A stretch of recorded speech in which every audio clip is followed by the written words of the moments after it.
নমস্কার।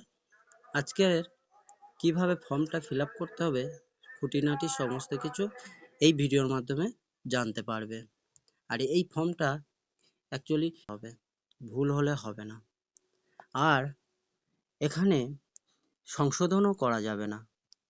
2025 সালে যে আমরা রিসেন্ট ভোটার লিস্টের নাম পাই সেই অনুযায়ী এখানে ফিল আপ করতে হবে। তার কোনো স্পেলিং যদি ভুল থাকে এখানে সংশোধন করে লিখলে কিন্তু হবে না। যা থাকবে ভোটার লিস্টের নাম, যা থাকবে, যদি সেটা ভুল হয় সেটাই লিখতে হবে। আর যদি সঠিক তো হলেই তো ভালো, যদি বা ভুল হয় কিন্তু সেই নামের স্পেলিং সেই একই দিতেই হবে, সংশোধন করে দেওয়া যাবে না। পরে যদি ভুল হয়ে থাকে সে সংশোধন করতে পারবে, কিন্তু এইখানে সংশোধন হবে না।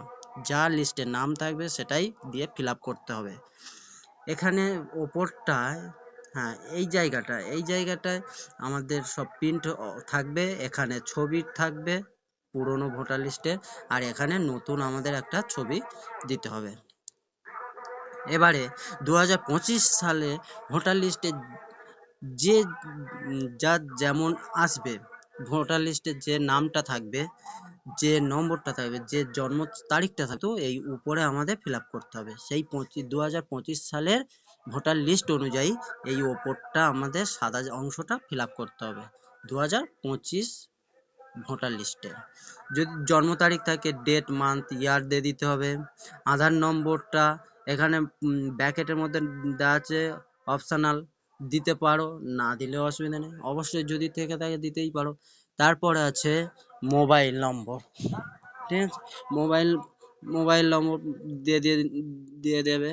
তারপরে আছে গার্জেন হিসেবে যদি বাবা থাকে বাবার নাম এখানে দেবে, আর বাবার ভোটার এপিক নম্বরটা দিয়ে দিলে।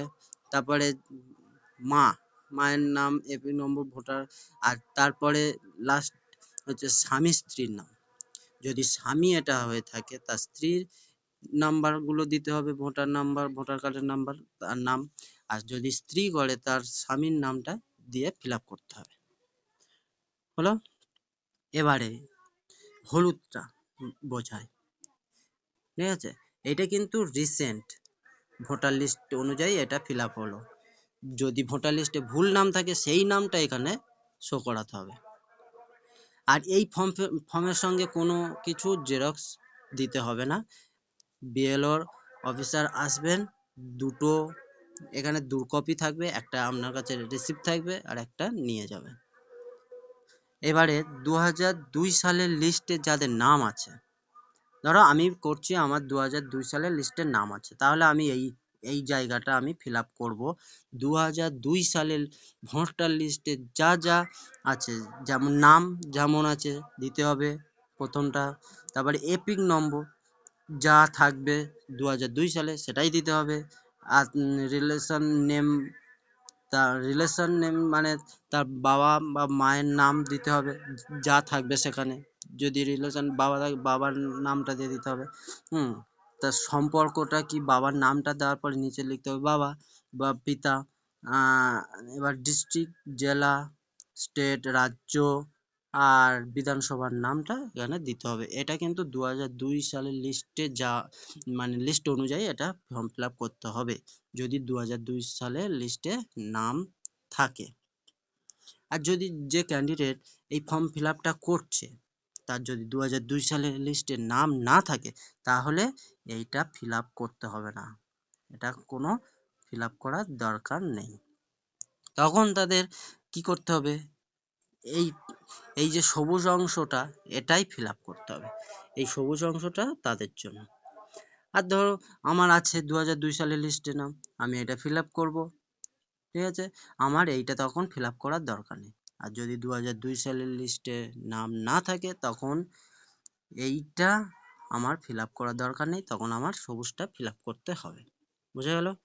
এবারে ধরো আমার 2002 সালে ভোটার লিস্টে নাম নেই, তখন আমি এইটা ফিল আপ করছি না, আমি ফিল আপ করবো এবারে আমার আত্মীয়, আমার বাবা, আমার ঠাকুরদা, এই রকম দেখতে হবে কাদের 2002 সালের লিস্টে ভোটার লিস্টে নাম আছে। সেই লিস্টটা বার করতে হবে, অনলাইন থেকে বার করতেও পারবে। এবারে সেখান থেকে তোমার বাবা যদি থাকে 2002 সালে লিস্টের নাম, ঠাকুরদা থাকলে তাহলে কি করবে, বাবারটা দেবে, বাবার না থাকলে ঠাকুরদা দিতে হবে, হলো। এবার সেখানে নাম দিতে হবে, এপিং নম্বরটা দিয়ে দিতে হবে। এইবারে যে ক্যান্ডিডেট যার ভোটার কার্ড ফিল আপ হচ্ছে, ফর্মটা ফিল আপ হচ্ছে, তার সঙ্গে এইখানে যার নামটা দিচ্ছি তার সম্পর্ক, যদি বাবা থাকে বাবার নামটা দিয়ে দিতে হবে, সম্পর্কটা হবে বাবা, পিতা, তারপরে জেলা, রাজ্য, বিধানসভার নাম যা যা থাকবে, এখন হয়তো চেঞ্জ হয়ে গেছে 25 সালে, কিন্তু 2002 সালে যা থাকবে সেই অনুযায়ী এইটা ফিল আপ করতে হবে, ঠিক ওপরের মতো, কিন্তু এইটা হবে 2002 সালের লিস্টে। তারপরে অ্যাকাউন্ট নম্বর, বিধানসভার নম্বর, বুথ নম্বর, অংশ নম্বর, সিরিয়াল নম্বর, এগুলো দিয়ে ফিল আপ করতে হবে। আর সর্বশেষ এখানে সিগনেচার করতে হবে, আর বিএলআর নিচে সিগনেচার করে এটা রিসিভ করবে, হলো। এই হলো মেন প্রসেস, এমন কিছু ব্যাপার নয়, সবাই পারবে। আর এটা যেন নির্ভুল হয়, কাটাকাটি না হয়। এবারে ফর্মটা ইংরেজিতে থাকলে ক্যাপিটাল লেটার দিয়ে, সব বড় অক্ষরের লেটার দিয়ে পরিষ্কার করে লিখতে হবে, আর বাংলায় ফর্ম থাকলে বাংলাতে লিখে দেবে। তবে ভোটার লিস্ট যার নাম থাকবে, যা কিছু থাকবে, ঠিক সেই রূপে লিখতে হবে, কোনো সংশোধন করে লিখলে হবে না, ঠিক আছে। ওকে, আজকের ভিডিও এই পর্যন্ত। যদি না বুঝতে পারো তাহলে কমেন্ট করে জানাবে, আমি ফের আর একটা ভিডিও এই নিয়ে আলোচনা করব। যদি ভালো লাগে ভিডিওটি সাবস্ক্রাইব করে একটা লাইক করে দেবে। আজকের এই পর্যন্ত।